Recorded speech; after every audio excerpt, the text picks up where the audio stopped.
திருச்சிற்றம்பலம். மிக அருமையான பாடல் திருவாசகத்தில். திருவாசகமே அருமை. நம்முடைய பிறப்பை நீக்கக்கூடிய சக்தி வாய்ந்த வாசகம் திருவாசகம். கருவாசகம் அறுக்கும் திருவாசகம். அதில் இந்த பாடல் இப்போ அடியன் பதிவு பண்ணுறதுக்காக எடுக்கும் பொழுது இந்த அன்பர் தொடர்ந்து திருவாசகத்தை பதிவு பண்ணிட்டு வர்றாரு.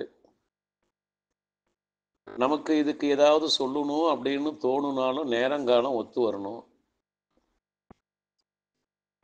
இப்போ திருமுறையை நம்ம படிக்க ஆரம்பித்த பிறகு திருமுறையை படிக்கவே நமக்கு நேரம் இல்லைங்கிற நிலைமை வந்து சேரும்.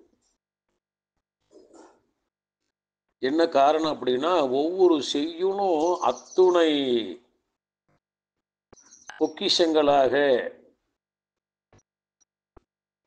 தோண்ட தோண்ட தோண்ட தோண்ட நீர் வருவது போல தொட்டணைத்து ஊறும் மணற்கேணி மாந்தர்க்கு கற்றணைத்து ஊறும் அறிவுன்னு வள்ளுவர் சொன்னது போல, நம்முடைய அறிவுக்கு ஒரு பெரிய ஆற்றலாக விளங்குவது இந்த திருமுறைகள். அதுல இந்த திருப்பூவல்லி என்ற பதிகத்துல 4வது பாடல தினமும் நாம யார் என்னென்ன பதிவிட்டிருக்காங்கன்னு பார்க்கிறோம், படிக்கிறோம். இந்த பண்பட்ட தில்லை பதிக்கு அரசை பரவாதை என்பட்ட தக்கன் அருக்கன் எச்சன் இந்து அனல் வெண்பட்ட பூதப்படை வீரபத்திரரால் புண்பட்டவாடி பூவல்லி கொய்யாமோ அப்படிங்கிற ஒரு செய்யுளை படிக்கும் பொழுது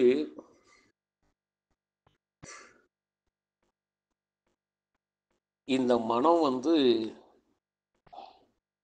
எவ்வளவு உயர்ந்த பதவியில இருந்தாலும் சிவபெருமானை வணங்காதவர்கள் புண்படுவார்கள். எத்துணை பதவி இருந்தாலும் எவ்வளவு செல்வம் இருந்தாலும் சிவபெருமானை வணங்காவிட்டால் உடம்பு புண்படுவது அல்ல. தேவர்களுக்கு உடம்பு புண்படாது, வாழ்க்கை புண்படும். இப்போ உடம்புல காயம் பட்டா வெளியே தெரியும், மருந்து போட்டு ஆத்திக்குவாங்க. மனம் புண்பட்டா வெளியே தெரியாது. அதுக்கு மருந்து என்ன அப்படின்னா, மருந்து இவை மந்திரம் இவை. அந்த மருந்தை தருதான் சிவபெருமானுடைய திருவருள்.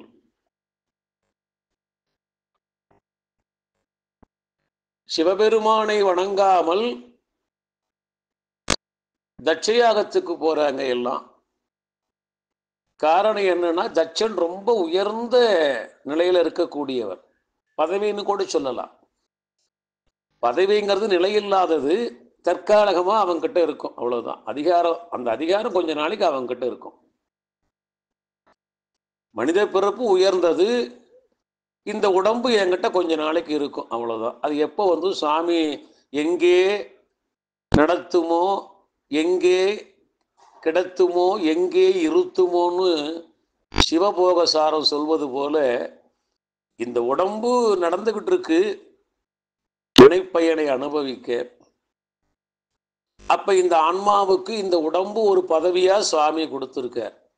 கொஞ்ச நாளைக்கு இந்த பேரோட நீ உலாவிக்கிட்டு வா, ஜாக்கிரதையா இரு, இந்த உடம்பை வச்சுக்கிட்டு நீ ஆட்டம் போடாத. இதெல்லாம் நீ சொல்றபடி கேட்காது.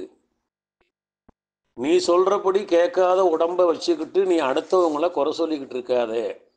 உன் உடம்பே நீ சொல்றபடி கேட்கலையே, நீ சொல்றத மற்றவங்க கேட்பாங்கிற எண்ணத்துக்கு நீ போகாதே அப்படிங்கிற உணர்வை தருவது இந்த பதிகம். பண்பட்ட தில்லை பதிக்கு அரசை பரவாதே என்பட்ட தக்கன் அருக்கன் எச்சன் இந்து அனல் வெண்பட்ட பூதப்படை. இவங்கெல்லாம் தட்சயாகத்துக்கு போறாங்க மரியாதை நிமித்தமாக. பெரிய இடத்து சமாச்சாரம் இல்லையா, சுவாமியே எதுக்குறான் அப்படின்னா நாம் அங்க போயிடணும் இல்லையா. அதாவது மரியாதை மனசில் இருக்குதோ இல்லையோ, இந்த உடம்பு அங்க போய் உட்கார்ந்துக்கணும். நான் வந்துட்டேன் சுவாமி, என்ன ஒன்றும் பண்ணிடாதணும். அப்படிதான் நாமெல்லாம் வாழ்ந்துகிட்டு இருக்கோம்.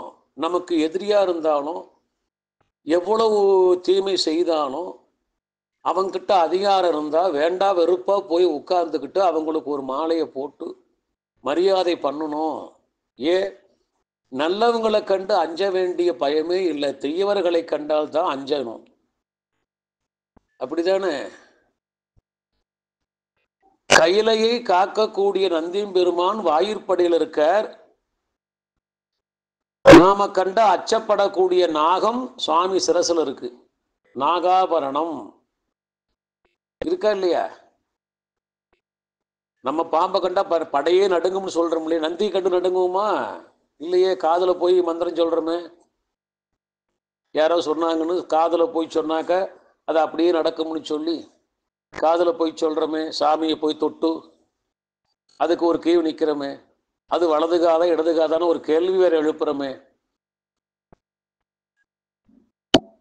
மனத்தகத்தான் அப்படிங்கிற ஒரு வார்த்தையை மறந்துட்டு, மனசில் நினைச்சாவே சாமி நமக்கு அருள் தருவாருங்கிற உண்மையை நம்ம மறந்துட்டு, நந்தி காதுல போய் சொன்னா நடக்கும் அப்படிங்கிற ஒரு வார்த்தையை கேட்டு நம்ம அதன்படி நடந்துக்கிறோம் இல்லையா?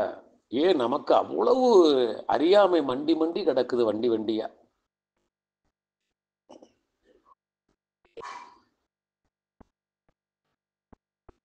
அங்கணன் கையிலை காக்கக்கூடிய நந்தியம்பெருமான் வெளியே இருக்கார். நாமெல்லாம் கண்டு புற்றில்வால் அறவும் அஞ்சேன்னு சொன்னாரு. ஏன் சொன்னாரு மணிவாசகர்? அந்த அறவு தான் சுவாமி கிட்ட இருக்கு, அதனால நான் அஞ்ச வேண்டாம், நான் சிவபக்தன்.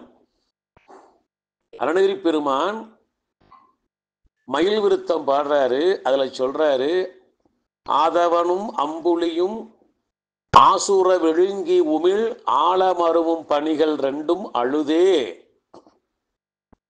சந்திரனையும் சூரியனையும் விழுங்கி மறைக்கக்கூடிய அந்த பாம்பு அழுதுகிட்டு போய் முறையிடுதான் மயிலை கண்ட உடனே. அப்ப என்ன சொல்லுதான்? 6 முகன் ஆணை முகன் 5 முகன் என் கடவுள். அது பயத்துல 3 பேர்த்து பேரை சொல்லுது. இப்ப நம்மெல்லாம் எங்கேயாவது சிக்கல்ல மாட்டும் பொழுது அவங்கள தெரியும் இவங்கள தெரியும்னு சொல்றோம் இல்லைங்களா? அது போல அந்த பாம்பு சொல்லுதான், ஆணை முகன் 5 முகன் 6 முகன் என் கடவுளாம் என மொழிந்து அகன்று விடுமே. அந்த பாம்பு சொல்லுதான், சிவபெருமான் என் கடவுள்னு. ஆணைமுகன் 6 முகன்னு சொல்லி அப்பவும் அந்த மயிலு கிட்ட நிக்கிற நேரத்துல 5 முகன் என் கடவுள், சிவபெருமான் என் கடவுள் அப்படின்னு சொன்ன உடனே அது நகுந்திருந்தான். சிவபெருமான் பேரை சொன்ன உடனே எப்படி யமதர்மன் தன் தூதர்களுக்கு சொல்லி வைக்கிறானோ, சிவபூஜை பண்றவங்க கிட்ட மறந்து கூட போய் நிக்காதீங்கன்னு சொல்லி வைப்பானா. அதனாலதான் மார்க்கண்டேயருக்கு நேராவே வந்துட்டான், தூதன் அனுப்புல. சிவபூஜை பண்றவங்களுக்கு யமன் வரமாட்டான், சுவாமியே வருவார். அதுதான் இந்த சிவபூஜை பண்றத புண்ணியம் என்ன அப்படின்னா, நமக்கு மாட மாளிகை கூட கோபுரம் வாகனம் எல்லாம் கிடைக்கும். நம்மளை கண்டா எல்லாம் விழுந்து கும்பிடுவாங்க, நம்ம கேட்டதையெல்லாம் கொடுப்பாங்க, நம்ம கேட்ட காசை கொடுப்பாங்க, இலவசமாக கொடுப்பாங்க அப்படின்னு நினைச்சோம்னா அது உலகத்தார் இயல்பு. சிவபூஜை பண்றவங்களுக்கு என்ன கிடைக்கும்னா, சுவாமியே நம்முடைய ஆன்மாவை பற்றி செல்வார். ஏன்னா ஆத்மநாத சுவாமி. அப்படிப்பட்ட உயர்ந்த தெய்வத்தை பரவாத பதவியில் இருக்கான ஒரே காரணத்துக்காக போய் தட்ச யாகத்துல எல்லாம் உட்கார்ந்து இருக்காங்க. எது என்ன அப்படின்னு தெரியாம இல்ல, பயம். என்பட்ட தக்கன் அருக்கன் எச்சன் இந்து அனல் சூரியன் சந்திரன் அக்னி இவங்கெல்லாம் சுவாமியோடைய 3 கண்ணுன்னு சொல்லுவாங்க. சோம சூரிய அக்னி லோச்சனன்னு சுவாமி சொல்லுவாங்க. 3 கண். லோச்சனம்னா கண்ணு. சோம சூரிய அக்னி லோசனன் 3 கண்ணுடையவன் பேர். இவங்கெல்லாம் சுவாமிக்கு கண்ணா இருக்கிறவங்க தானே. பயந்து போய் எல்லாம் உட்கார்ந்து இருந்தாங்க. அப்ப விண்பட்ட பூதப்படை வீரபத்திரரால் புண்பட்ட வாபாடி பூவல்லி கொய்யாமோ. அவங்கெல்லாம் சாமி கூடவே இருந்துட்டு பயந்துக்கிட்டு போய் அங்க உட்கார்ந்துருந்து புண்பட்டு வந்துட்டாங்க.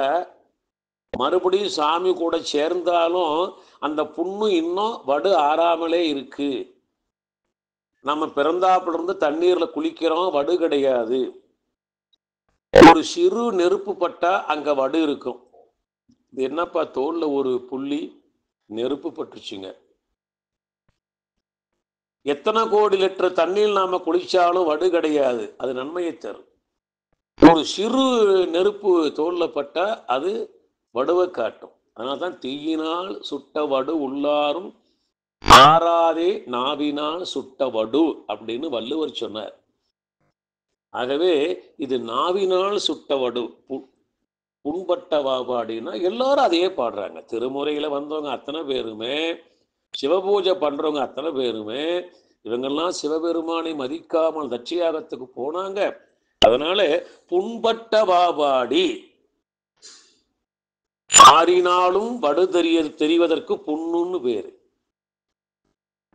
பண்பட்ட தில்லை பதிக்கரசை வரவாதை என்பட்ட தக்கன் அருக்கன் எச்சன் இந்து அனல் விண்பட்ட பூத படைவீர பத்திரால் புண்பட்ட வாடி பூவல்லி கொய்யாமோ. இதையெல்லாம் நினைச்சு நம்ம சாமியை கும்பிடுங்க, மறக்காம மற்றவங்களுக்கு எடுத்து சொல்லுங்க அப்படின்னு மணிவாசக பெருந்தகை நமக்காக அருளி உள்ளார் என்று கூறி இந்த அளவிலே இன்றைய உரையினை நிறைவு செய்கிறேன். திருச்சிற்றம்பலம்.